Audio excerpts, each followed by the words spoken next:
grab your protein pills, bolt on your chainsaw mohawks, and let's talk about the House of Chains. Ah!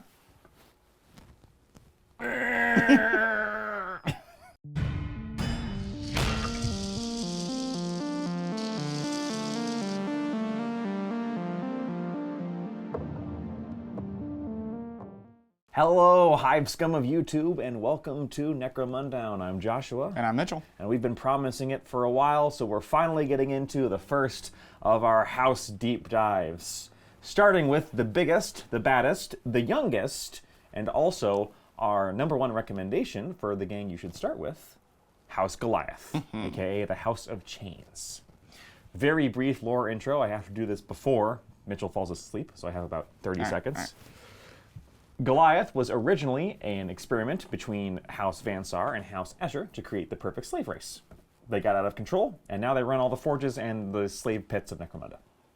Are you telling me that gene smithing gone wrong? Was a terrible idea, apparently, yeah. Who'd have guessed? It's implied that Delac may have had something to do with them, like escaping, but it's also implied that Delac just knew it was going to go bad and just sat back and let what was going to happen. It's left a little ambiguous. Oh, Delac. So yes, House Goliath is the youngest of the houses in Necromunda, although they are one of the oldest in the game itself. I believe they've been there since, like, the OG. Yeah. Generally, Goliath, what are Goliath about? They're about massive stat lines, massive muscles, and massive weapons. Yeah, they're big, tough, and slow. So everyone's rocking Strength 4, Toughness 4. And also Movement 4. Yeah, in a game where the average is Strength 3, Toughness 3, Movement 5. Right. So Goliath are bigger, tougher, and a little bit slower. They're not a melee gang, though. Not per se. This is kind of a misconception where, because you have Strength 4, people think, I have to punch. You don't have to. They're not corpse grinder cults. Right. They actually have quite decent access to good ranged weapons. Yeah. Close ranged weapons. Yes. But they have good access to them. But they do melee very, very well. Yep. And are ridiculously tough. Yes. Toughness 4 basically across the board, which is amazing when most of your starting guns are Strength 3. Their downsides, like we said, they're slow. Because you've got 4-inch movement on most of your guys. Not great. They're also very bad willpower and intelligence. Yeah, it turns out messing with the genes can also mess with the brain a little Canonically, Goliath are strong but stupid. bit. Yeah. Now, what is willpower used for? Well, psychic powers and resisting them. Yeah. And also things about resisting terror effects. Rules as written, Goliath into corpse grinders is one of the worst matchups in the world for Goliath. Which is very funny. Which is kind of funny. They also have very bad intelligence, which in Necromunda is mostly about opening doors. Which is why there is opening doors and opening loot crates. Yes. Which is why there is an alternate way to open both of those. Yes, which is punching them really hard. They also have amazing cool stat. So cool stat is a thing that lets you stick around when things go bad.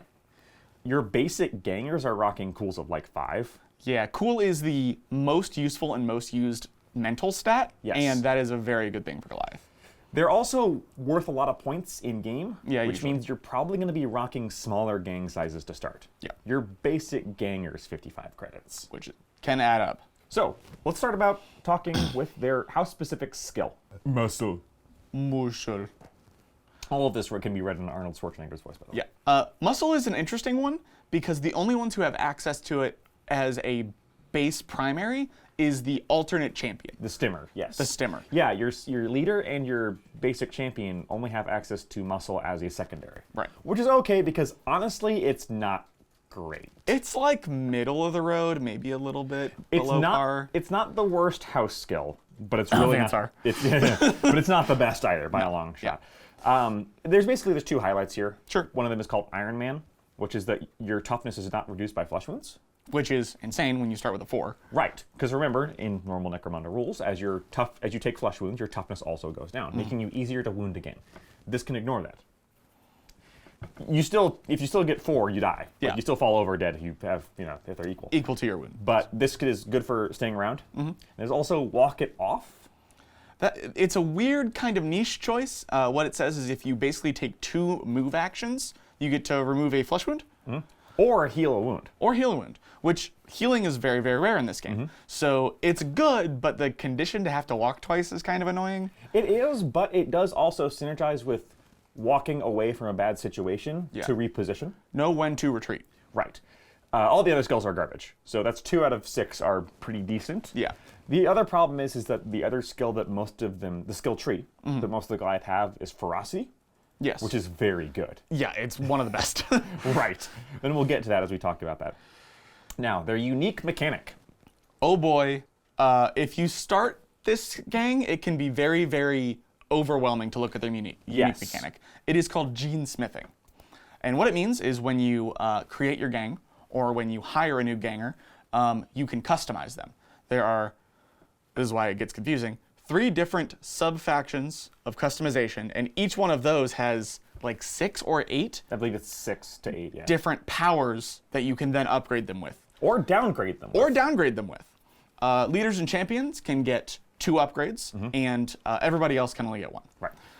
And these increase or decrease your credit cost. So it's super important to note that unlike other skills, this can only be done when the person is added to your roster. Right. So that means gang creation or when you hire them later. The book does say that if your arbitrator allows it during the downtime in the middle of a campaign would also be an acceptable time. Sure. You get like some gene Botox in Right, there. yeah, some, get a little, go to your local gene smither and get, My dermal's not terribly hard. Could you fix that? Doctor, I need you to pump me up. So there's 3, as Mitchell said, sub-factions or subtypes. These are the 3 types of Goliath. Yeah. They're vat-born, which is Goliath who are basically created from scratch in a vat. So normal Goliath. Yes, that's most Goliath. Yeah. Nat-born, which is Goliath who are born naturally. Those are actually much rarer than vat-born. Yeah. Nat-born are smarter than their vat-born cousins, but they're also more aware of the idea of death, so they actually have worse cool. Being a Nat-born costs 20 credits, increases your intelligence by 2, your willpower by 1, but decreases your cool by 1. The big thing that Nat-born does for you is that if you are a champion or a juvie or a prospect or a leader, increasing your strength or toughness only costs 6 experience instead of 8. If you're a ganger, because normally gangers have to roll 2d6 on their little table to upgrade, you can just pick strength or toughness. Which is insanely strong. Strength and toughness are, besides ballistic or weapon skill, probably the most sought after upgrades. Yep. So being as a ganger, especially to go, I'm just picking toughness, is incredibly good, and in my mind, completely worth 20 credits. Oh, I completely agree. We'll get to why that might not be true on all your gangers at the end of this. Right. -1 cool is bad, Yeah. but going from a 5 cool to a 6 cool is not bad. Yeah, as the worst in the faction being 5 is, Well, it's not the worst in the faction, because prospects only have 7. Oh, I forgot about the prospects. Yes. So Natborn, this is kind of ironic, because in the lore, your Natborn tend to be your leaders, your champions, because they're smarter. But being able to pick strength or toughness for 2 less XP is not super handy. Yeah. But gangers being able to pick it instead of rolling randomly is super handy. Especially when you start at a 4 for both of those. Right. Just like, I don't feel like getting +1 to my intelligence. I'm just going to be toughness 5. Right. Yeah, so this is kind of the default for your gangers, because the downside is very minimal and the upside is amazing. The only real downside is the +20 credit cost on someone that is a low credit cost Is already 55 credits. Already the most expensive ganger. Yeah, can really add up. Then there's Unborn. Unborn are people who were not born into House Goliath or created. They're people who are like, yo, I've been doing a bunch of lifting. I want to join House Goliath. I found a vat full of steroids. And Goliath will actually let you do that. Yeah. The Goliath is not picky. They're like, okay, if you can survive all of our stuff, then yeah sure. I mean, we're going to beat the crap out of you. But if you can survive that, here's some drugs and we'll stem you. They're more welcoming than some of the other ones. Somewhat. It is said that also Unborn are never fully trusted. Well, sure. But, that's Necromunda for you. Unborn only costs 10 extra credits. You get an additional primary skill set that is not muscle. Yep. That can be very good. The thing that makes me interested in that is you could do something like a Goliath champion with shooting as a primary. Yes. Or a Goliath champion with combat as a primary in addition to ferocity. Very good. The number of times I have seen a renderizer with infiltrate in my back lines is too many. Scary. We're not going to go over every single possible upgrade. There's upgrades and downgrades. Some of the upgrades also come with downgrades. Yes. Upgrades increase the credit cost on top of that 20 or 10 for Natborn or Unborn. There's something like for 10 extra credits, you can increase your toughness by 1. Sure. Which is bonkers good. Yeah. Some of them are bad, like some of them decrease your cool by 1, but it also decreases your cost by 10 credits. So it allows you to kind of try and balance out the upgrade costs. Right. Some of them are absolute no-brainers. +1 toughness for 10 credits, +1 wounds for 10 credits. Wounds is one of the highest costing upgrades, and the fact that you could just get it out of the gate for 10 credits. Whew, so good. But the real cost of genesmithing is not in each individual credit. Right. It's how much this adds up when you remember that you can only do this at gang creation or hiring a guy. Right. At gang creation, you have to be really careful with Goliath to not lock yourself into having 6 dudes on the board. Yeah. Granted, those 6 dudes will be very cool. 6 dudes with toughness 5 is terrifying, but like all it takes is 1 5 or a 6 on the enemy wound roll, and you still lose that guy. Yeah. So you have to be really careful with this. My advice is that you do not make all of your gangers 20 extra credits. Well, then I just don't see how we're doing this. Maybe make your specialist. That's a good idea. Maybe your leader or your champ, I say. Yeah. Possibly make them Natborn, Vatborn, Unborn, anything like that. Yeah. As far as the house mechanics go, this is one of my favorite. I agree. I like it. It is thematic. It is powerful, but not overpowered. It can be overdone, as with everything in Necromunda. Congratulations, you broke the game. There is no honor in this. Giving everybody +1 toughness is probably like, okay, yeah, whatever. Sure. But it's fun, it's thematic, but it has very noticeable downsides. Yes. I like the balance that they did with the increasing and decreasing for the strengths and negatives. It gives me some like RPG-ish vibes. I've seen some RPGs where there's like, you have to take a strength and a flaw, and for each one you have to take the other, and it kind of like balances itself out. And I really, really like this system. That being said, again, it can be very confusing and overwhelming. The lost in the sauce, I believe, Yes. can be there. If you choose to skip this your first time playing House Goliath, you are not doing yourself a huge disservice. Right. The models are powerful enough for their stats that you don't have to use this. Right. So, speaking of your individual dudes, and they are all dudes unless you buy the prospect box, unfortunately. Yeah. And Goliath, by the way, are not an all-male gang. Yeah. Like, I think that was some very old lore that they were all-male to Probably. counteract Escher's all-female. No, they're not. There are plenty of Goliath women. That's how you get Natborn. Yeah. But speaking of your dudes, let's talk about the models you have available to you. First and most important is your leader. Yes. Your Forge Tyrant. Your Forge Tyrant. There are 135 base credits, again, upgradable, whatever. Movement of 4. So everybody except otherwise noted is movement 4, toughness 4, strength 4. Yes. These have the best, the leader has the best weapon skill and ballistic skill combined. They are a 3-up on both. They have 2 wounds, 3 initial attacks, which is nuts, a 3-up initiative, and then they have some pretty good mental stats, a 4 cool, 5 leadership, which can be useful, and then 7 and 8 for their intelligence and willpower. So they're like the smartest, but still not smart. Yeah, the best intelligence in this gang is intelligence 7 and willpower 8 on your leader. Yeah. But cool 4. Yeah, is, cool 4. Like, really good. 3 initial attacks. The fact that you have a 3-up to your ballistic skill means you can really like mix these however you want. They have ferocity and brawn as their primaries, and both of those are pretty good. Ferocity has things such as Nerves of Steel, which is kind of your default pick. That's the one where you make a cool check when you get shot to not get knocked down. Yeah. You have a cool 4. Yeah. So, like, the default for every single one of these is if you don't know what to take Nerves of Steel. Yep. But, you know, be aware that that could be busted.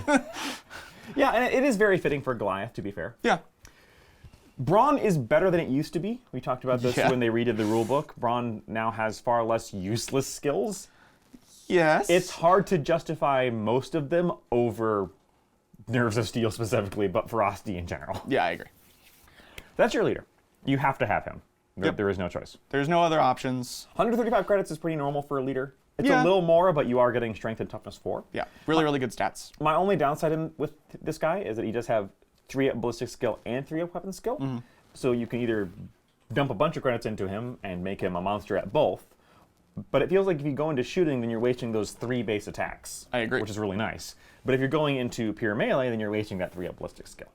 Which is why I feel like that the leader should have some amount of both. Yes. It should have a renderizer and, I don't know, the shotgun. Yeah. Or something like that.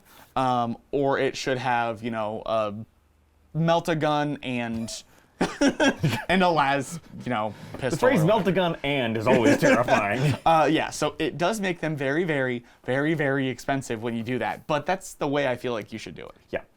So up next is your first champion. Yep. He's 100 credits. He's basically the same as the leader, except he's got ballistic skill 4 and only 2 attacks. Yep. And 1 worse on all the mentals. So 6 leadership, 5 cool, still 8 willpower, that's the same, but 8 intelligence as well. He's obviously more melee focused. Yes. So with 3-up weapon skill and 4-up ballistic skill, you might consider putting some kind of like template weapon or a backup gun on this guy to make sure he has some kind of ranged option. Right. But your champs are melee champs. Yes. It should be noted that the whole gang has access to bolters. Yes. As a weapon for everybody. So a bolter is never wasted. No, a bolter has a +1 to hit at short range. I believe so. Yeah. And with a 12-inch short range, like if you need to, you can aim, shoot, get +2, and that's fine. It gives him an option if he gets pinned. Yes. Although Nerves of Steel with a 5-up cool can also really Give you an option if you. Yeah. Oh, this champion has up Ferocity and Brawn, by the way. Yep. The alternate champion, the Stimmer, is 125 credits. But oh boy. Same stats as the leader, except 2-up weapon skill and 4-up ballistic skill. Yeah. So hitting on 2s. Leaning even more towards melee. He's got like 8 leadership, so he's not a leadership. 7 willpower, so same willpower. Yeah. 8 intelligence. Otherwise, all the same. So still 4 cool. Yep. This guy's a melee monster. Yes. So he has a cool thing. He's definitely not Bane from Batman. He has a thing where he has an injector in his back that he can pump up his stats. He gets plus D3 attacks for a turn. But if he rolls a 1, he only gets 1 attack. So, Period. Like, yeah. if you roll a 1 on that D3, you don't get plus 1 attack. Extra attack. You just go to 1 attack. Your attack profile goes to 1. So don't roll a 1. Right. But the fact that he has 3 base attacks and can get D3 more, plus charging, plus dual wielding. And he's hitting on 2s. And he's hitting on 2s. Oh my god, he's a melee And his weapon selection includes, we'll talk about that at the end, but paired weapons to give him even more attacks. He has access to Ferocity and Muscle. Muscle. The problem with that is that Ferocity is just kind of better, especially for this guy. It is so good. This guy, if you're bringing a Stimmer, you put Nerves of Steel in your Stimmer. Yeah, you do, unfortunately. Which is, not bad. It's very appropriate for him. Yeah. But yeah, this guy's possibly the best out-of-the-box melee champ in the game. Probably. Maybe Corpse Grinder's better. Maybe. Maybe. It's close. Bone Swords are BS. Oh, if you're talking a melee champ, then you don't give him a bone sword. You give him something cooler than that. Fair. Either way, your Stimmer is your other champion, and he is melee king. Yep. Send him set to blend.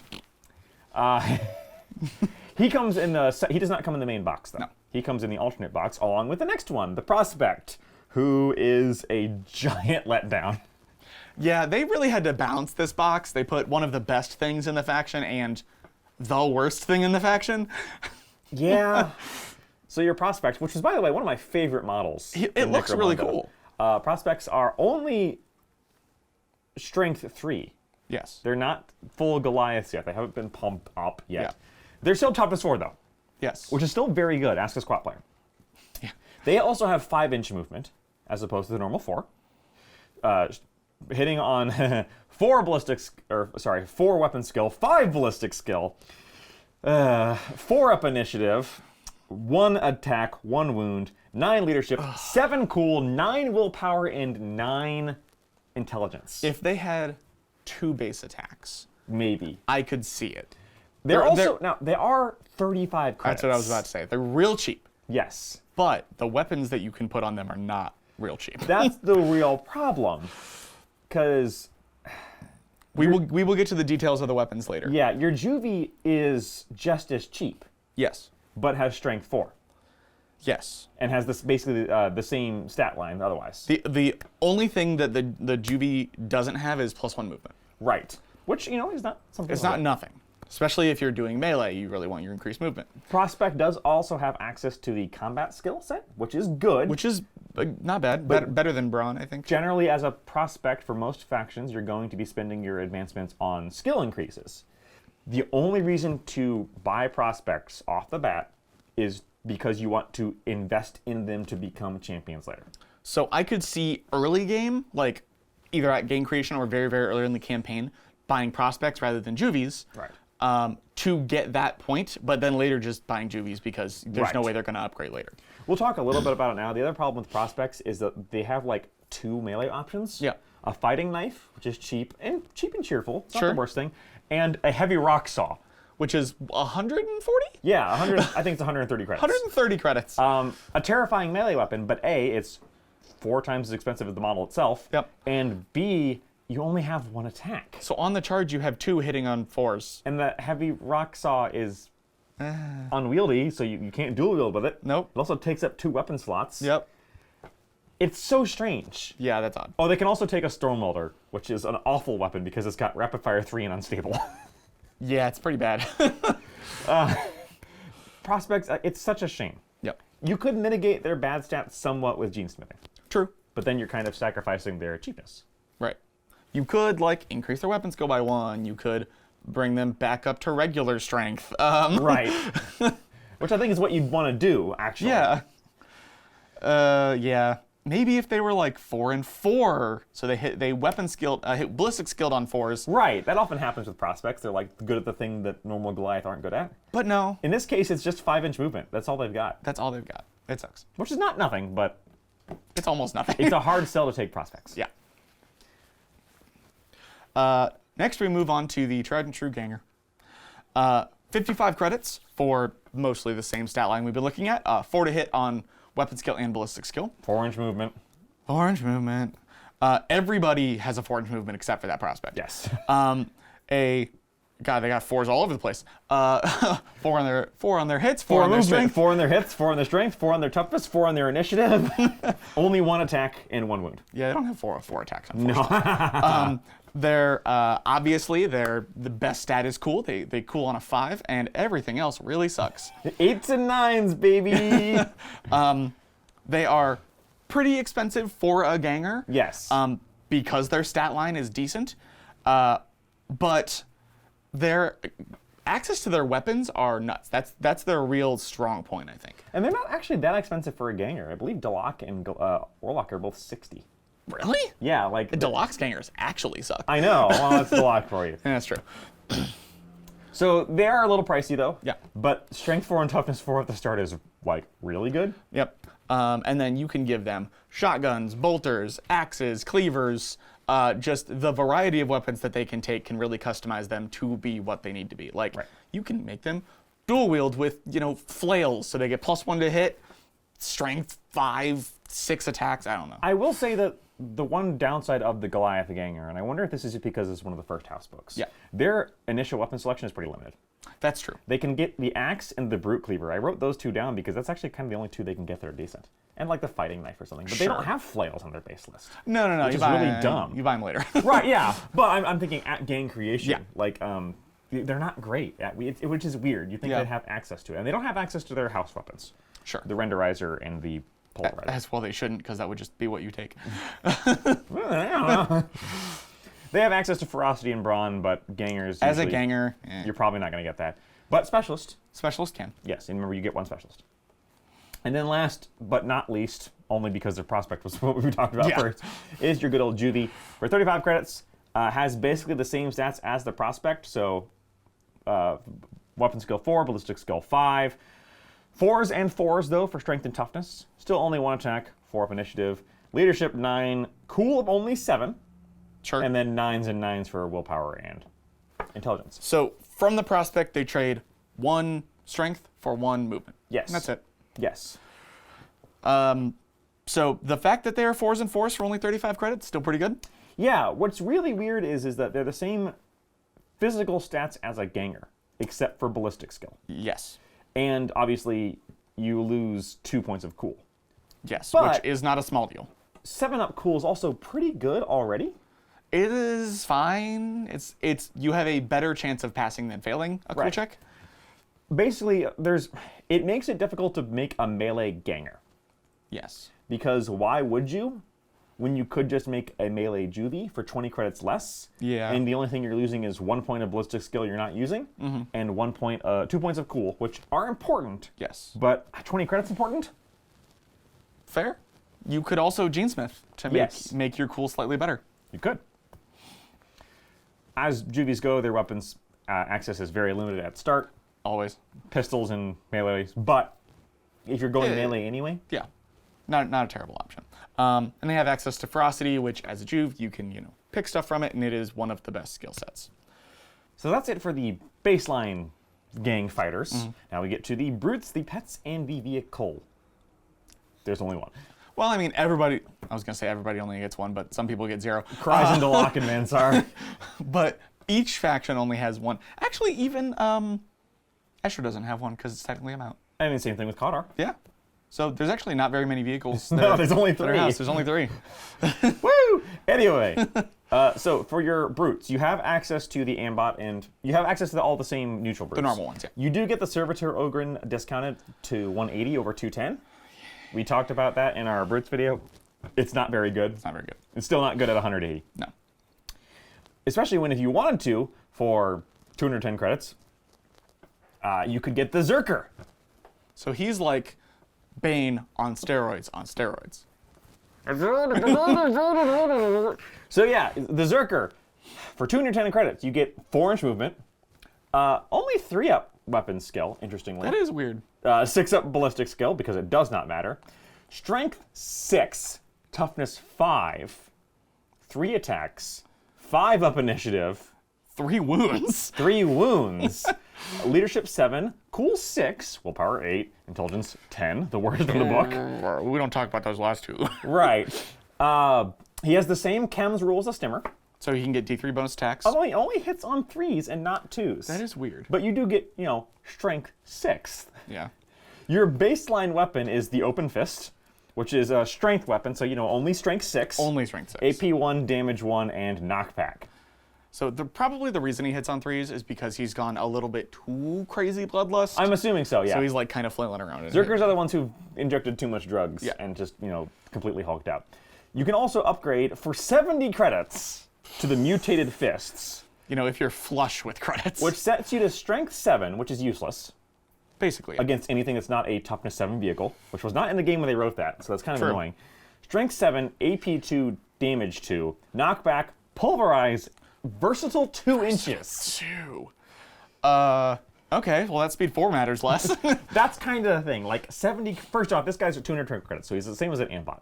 Yeah. He's the same speed as an Ambot. Yes. But does not come with infiltrate. Correct. He does also get the same chems rule, so he's got way more attacks than an Ambot. But he has no ranged options whatsoever. Right. He is definitely doing one thing and one thing only, and it is picking a target and murdering it until it's dead, and then moving to the next one. Even with 2-inch versatile weapon, you're going to have a hard time getting rid of this guy. That is true. Especially since you can't take, from the start, you can't take any skills on him, so you can't give him something like Nerves of Steel. Nerves of Steel, or keep him going. And remember, for most brutes, you have to pick their weapons when you get them. So if, say, at the midway point, you have 280 credits lying around, you don't know what to do with it, there you go. Is this guy a competitive option with the other generics? I think yes. I think so, but almost fully on that strength 6. Yeah. He only has furnace plates, though, to save himself. Oh, that is real bad. So he's got a 5-up save. In the front. In the front arc. 6 up everywhere else. Right. And you can't really upgrade it. So you're going to really be relying on that toughness 5 to save you. Yeah. It's tough. He's tough. It's difficult because he's definitely hits like a brick, but he's not that defensive. No. And I don't think he does anything that your other gangers can't do with some better weapons. I think if we took a stimmer and made him into this guy, it would be more than 210 credits. That is true. So this is kind of like a discounted version, if you want to say it like that.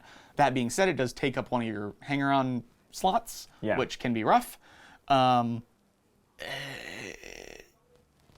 That mutated fist is real good, though. It is, and I feel like if you're going to spring for this guy, you should spring for the mutated fist. Yeah, just go all the way. Because AP2, 2 damage, is going to make sure he carries farther. AP1 will fall off pretty quickly against somebody with like a 3-up armor save. Yeah, and versatile 2 versus melee engagement is a huge difference. Yes, it is. So, the pet they get is the Sump Croc for 130 credits. 4-inch movement, again.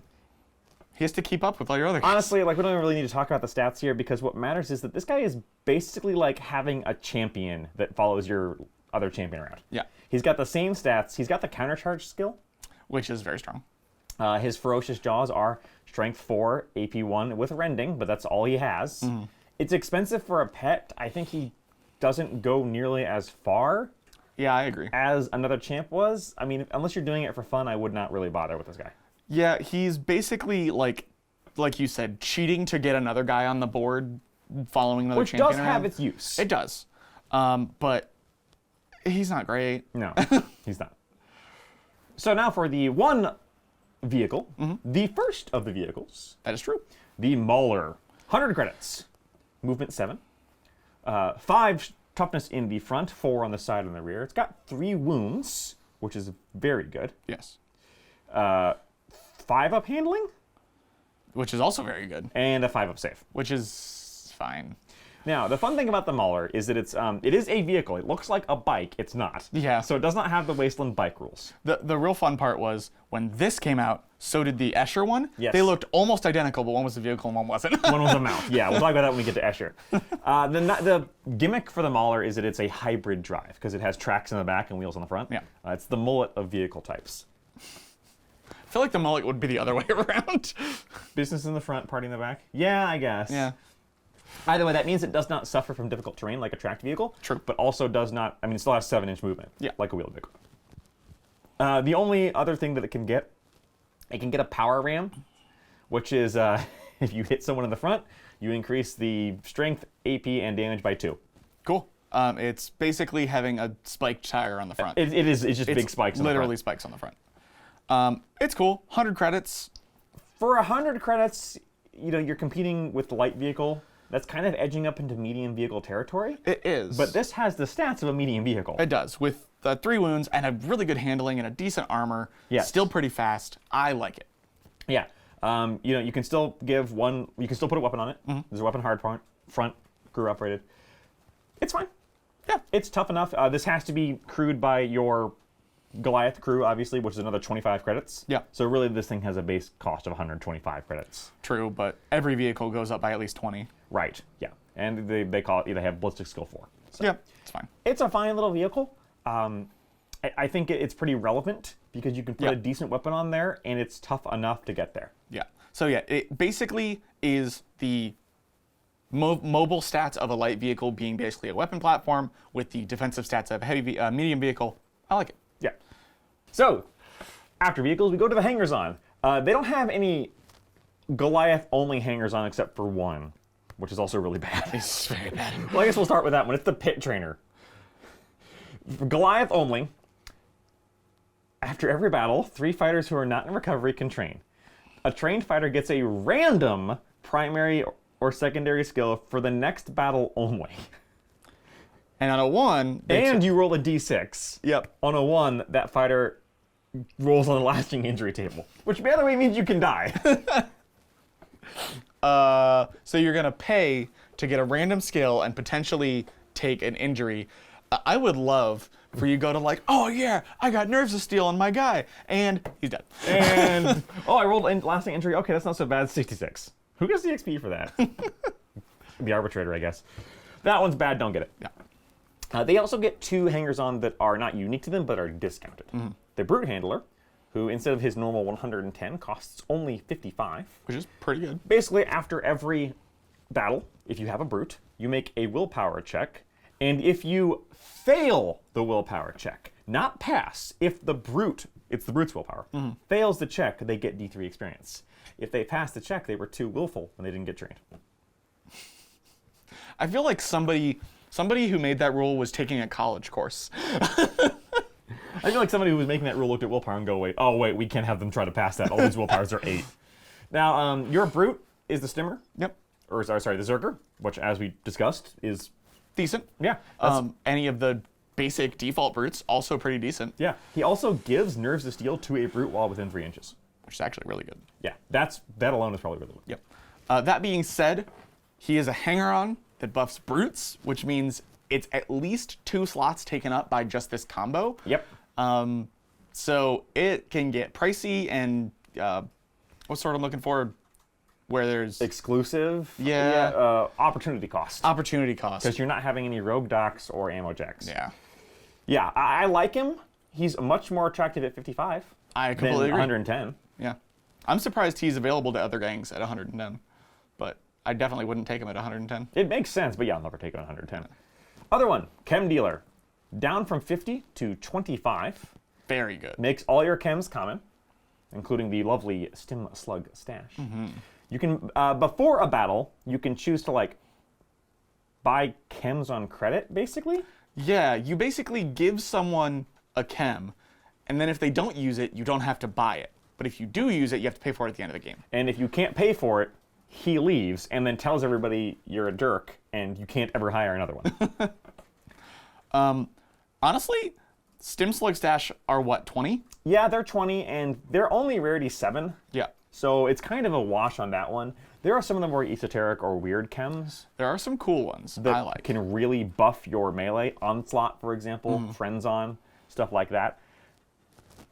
He's not bad for 25. Yeah. Again, it's the opportunity cost of... He wouldn't be my first choice, but he is a choice. Yes, and if you are really going in on chems for your gang, absolutely. Or if someone you like gets chem addicted, yeah.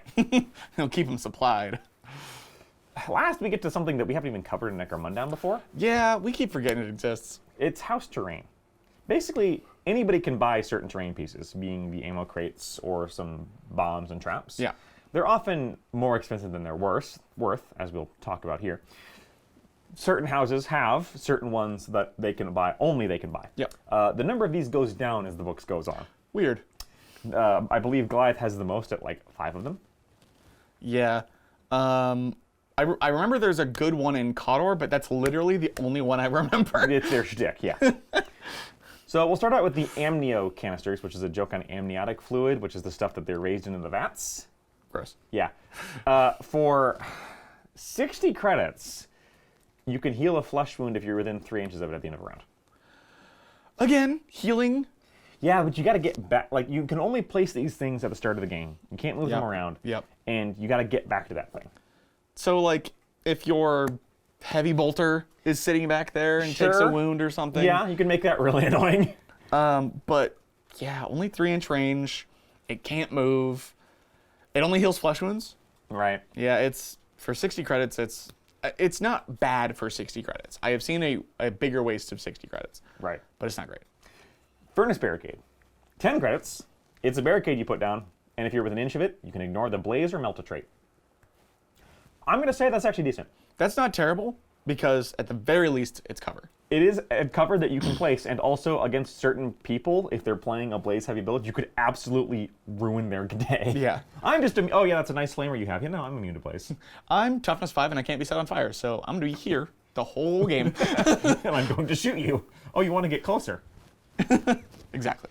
That one's okay. For 10 credits, I could see taking. Yeah. If you're facing off against a player with an annoying amount of flamers, I could definitely see stacking the board with these. Oh, yeah. And just being like, I am the god of fire resistance. What I can't ever see using is the next one.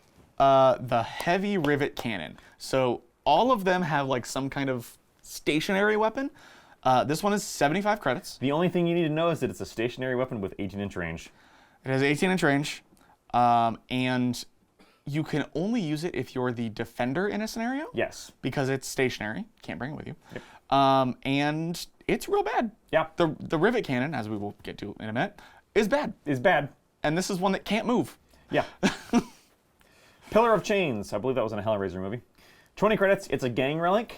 When you have one, you can reroll one or both dice when you're rerolling to capture fighters. This needs updating with the new capture rules. It literally does nothing at the moment. Right. Maybe it should force your opponent to reroll. Right. Because they roll to see if they Yeah, escape. that's what I would take it as. My house rule for this, arbitrator rule, would be, okay, you can force your opponent to reroll. Yeah. So you capture more often, which capture is one of those weird rules that should or should not be in the game anymore.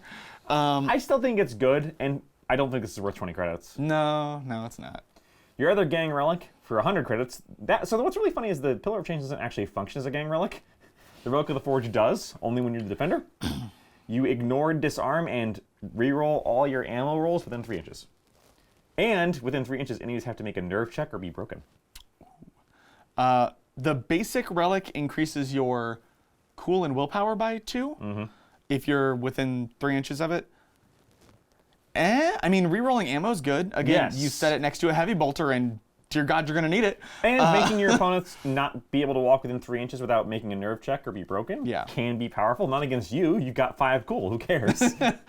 Yeah, other Goliaths just walk at it and kick it over. Right. 100 credits, though. Not worth it. God not dang. worth it. Not worth it. No. Not at all, unfortunately. It's a shame, but it's not worth it. Yeah. Granted, all of those have good opportunity for kit bashing and converting. Oh yeah, that's with anything in Necromunda. The coolest things to make are the most useless. Yeah, that's how it works. Not quite last, but mostly. We have what equipment is unique to this house? So this is where we're going to talk about the weapons and other things that only these guys can get. Right. Remember in Necromunda, as of this edition, because this was something that was different previously. True. You can no longer buy other houses' weapons on the market or anything like that. So no buying pulverizers. There's Yeah, I wish. Vansar. Because I know you want to, Vansar. Oh, totally. Old man Jenkins has got a pulverizer run. So the first one, their stub cannon. This is a basic weapon, so basically anybody can get it. It's a 9-inch short range, 18-inch long range, strength 5, 0 AP, 1 damage weapon. It's fine. It is good for 20 credits. Which is what it is. Yeah. It's kind of short range. Strength 5 is good. 0 AP is bad. But at the start of a campaign, and for 20 credits, I think this has a place. At the start of a campaign, I could see it being very good. It has a 3-up ammo, which is really reliable. Yep. It has base knockback, which means that you can kind of play it smartly and knock your opponent into stuff to increase your damage. Into a wall, into each other, or just away from you. Yeah. And just being able to put it like on a guy and go like, here, you have a ranged weapon, now go, I think is worth it. For 20 credits, a strength 5 weapon with 3-up ammo check is better than a las gun at 15. True. I'd say. Yeah. Especially for a gang who wants to be close anyway. Yeah. And in the early game, I mean, strength 5 will wound even other Goliath or squats on 3s. Yeah.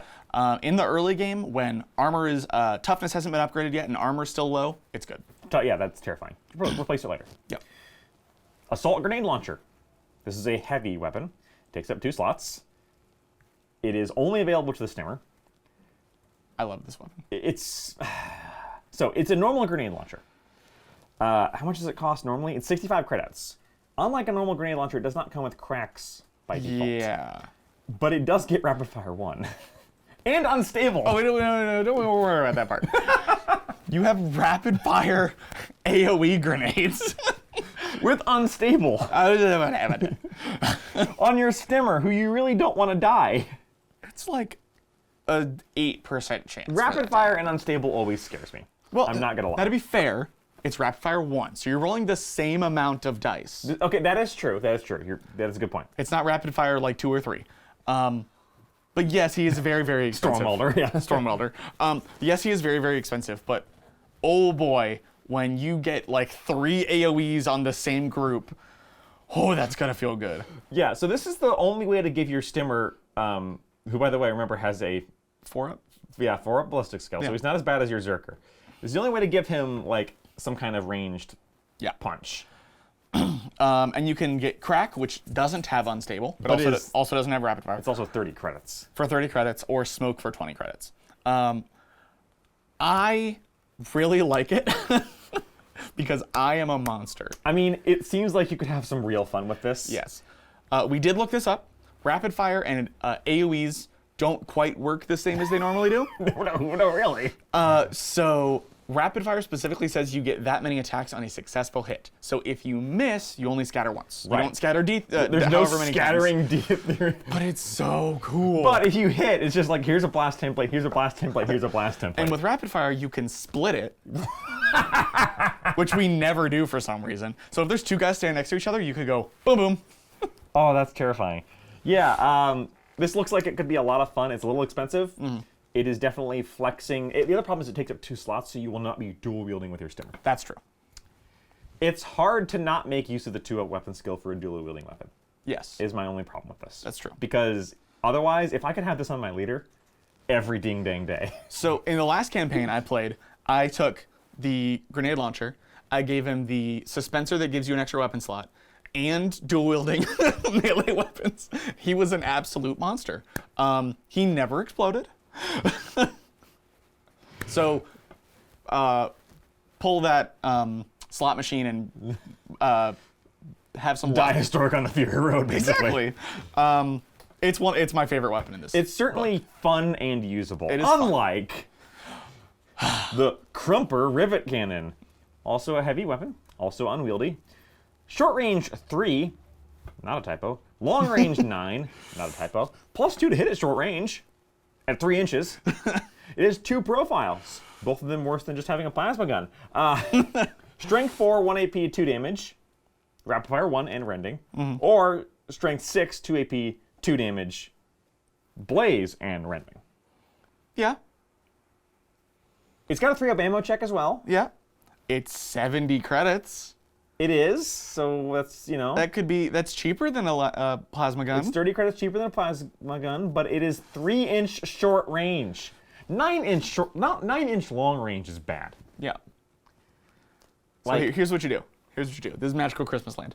You take an unborn, give them shooting, and let them move twice and shoot. And then miss? No, you get +2 at short range. Oh, okay. Gonna walk right after you. I'm gonna Elmer Fudd this thing. I'm gonna run 8 inches at you. You have an 11-inch threat with this 70-point gun. And you go, whoop, dunk. No. Don't forget you get -1 to hit, so... So it's really just +1. Okay. So now are you saying we do this with our leader? Who has the 3-up ballistic skill? Even better, Josh, you read my mind. 3-up ballistic skill. Run directly at them, get 2 up to hit. No cover, because you're 3 inches. And hit them with something that is worse than hitting them with a whole bunch of other things. That's the problem. Yeah. Rapid fire 1. I was going to say rapid fire 1 damage 2, but that's what a bolter has. There are better things short range. There are better things if you want guns. It's just the 3-inch short range is what murders it for me. I agree. Now, if this was a pistol, if this had the sidearm keyword, then it would be terrifying. Yeah, let us know if we're wrong, but I think this is just bad, even for 70 credits. Yeah, I did try it out. He did not do near as good as the grenade launcher. Like you would have to build into it somehow, and yeah, I agree. But back to things that are good. The Pulverizer Serrated Axe. So this one's stimmer only. It comes in a few different versions. So what's nice thing about the Goliath weapons is the melee weapons, they do have the option to be master crafted for 10 extra credits at buying them. Yes. Which is fun. Yeah, because normally you got to pay a quarter of the credits and get a rare roll. Right. Master crafting, by the way, lets you reroll 1-hit roll a game. Yes. So add 10 credits to all these if you'd like to do that. So at its base, it's strength +1. Remember, the stimmer is strength. Stimmer strength 4. Strength 4. So strength +1, 1 AP, 1 damage, and pulverize. Yes. But, which is fine, so that goes to strength 5, which is good at wounding other strength 4 things. Yep. 1 AP is okay. Pulverize is good. Pulverize is good. You can choose to get a paired version. Which you will do. Which you will do. For 20 credits more. For 20 credits more. So for 50 credits, you get 2 of these. And that gives you another attack. So here's the scary thing about paired. Paired is not +1 attack, it's double your attack profile. Oh, right. So if you start at 2 attacks, you go to 4, and then you charge, and Right. then you dual wield. Right. So you're at 6. It is horrifying the number of attacks these can get. It's a lot of attacks, and then he adds D3 to that because he's a stimmer. Because he's a stimmer. Right. And this is why I have trouble picking the the assault grenade launcher, Yes, I agree. because that's just, windmill. Yeah.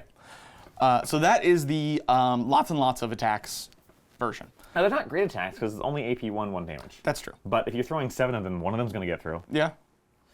If you want more damage, you go for the next one, which is our Renderizer Serrated Axe.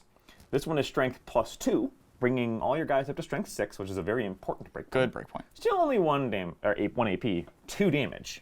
Also has Pulverize, which again, remember, that's change a serious injury to a flesh wound? No, other way around. Change a flesh wound to a serious injury. Which on a roll of a 4-up. Which remember, if somebody is seriously injured, you just step on their head and they die. Yeah. Very good. 40 credits for this one. Which is surprisingly cheap for a good melee weapon. It is unwieldy, and so it can't be dual wielded unless you buy a suspensor rig or something like that, which is a lot of credits. This is kind of your basic, pretty good two-handed weapon for these guys. Yeah. And I think it's very good at its job, especially for 40 credits. Oh, yeah. I would expect this thing to be like 60 or 70. Well, it does have some downsides. It's only got 1 AP. Only has 1 AP. It is unwieldy, so you cannot dual wield it. Right. It doesn't have the power keyword, because you're at 40 credits, you're starting to compete with things like a power pick, or True. a power sword, or a power axe. It is still cheaper than all of those options. It is, but you got to keep in mind what you're losing, Right. which is you're losing the AP, basically. Again, opportunity cost. But more strength. +2 strength, 2 damage. For 40 credits, I would say it's pretty worth it. I would too, especially at gang creation. Yep. And then last and kind of least, Yeah. Goliath has access to, it's not technically unique to them because slave ogrins also have it. Yep. Furnace Plate's armor. It's it's a flak armor that has a 5-up save in the front arc instead of a 6-up save. Yep. That being said, it's 10 credits for everyone except one model who has it on 5. And 10 credits is cheaper than the 15 you'd pay for mesh. Right. So in your front arc, it's a cheaper, just as good version of mesh. And anywhere else, it's a just as expensive, but still technically better version of flak. It is fine to start with. Yes. And then you get rid of it later. Yes, it is basically, you will never have flak armor on these guys. No, there's no reason to have black armor. And I would say on your gangers, don't go for mesh, just use them and keep, most of the time you're getting shot in your front arc. Yeah. Especially as Goliath. Yeah. Because you're just running at them screaming, and that's what you do. And that's House Goliath, Yeah. the House of Chains. Like we said, they're slow, but very strong and tough for their initial costs. The addition of other gangs has weakened both of those niches. True. Because corpse grinders hit harder in melee now, and squats are just as tough and just as slow. But also way shootier. Yes, but only strength 3. True. That being said, Goliath was still our #1 pick to start with if you are completely new to Necromunda for a reason. Those base stats will carry you a long way. Yep. They'll reduce the instances of getting ganked by a lasgun on turn 1 of 18 inches because they rolled a forward wound. Yeah. Now they have to roll a 5, and that does matter. As for what we do next, well, we'll leave that up to you. If you care to anyway. If nobody votes, we'll do what we want. But if you have a specific request for the house you'd like to see us cover next, leave it in the comments below. If there's a certain consensus or a majority, we'll cover that one next. If not, we'll see what we do. I have a feeling I know what it's going to be. And I'm worried about that. Yeah, me because too. I know what the requests have been, and we might be getting spooky on things. Yeah. We'll see you when that happens. Until then, Bye-bye.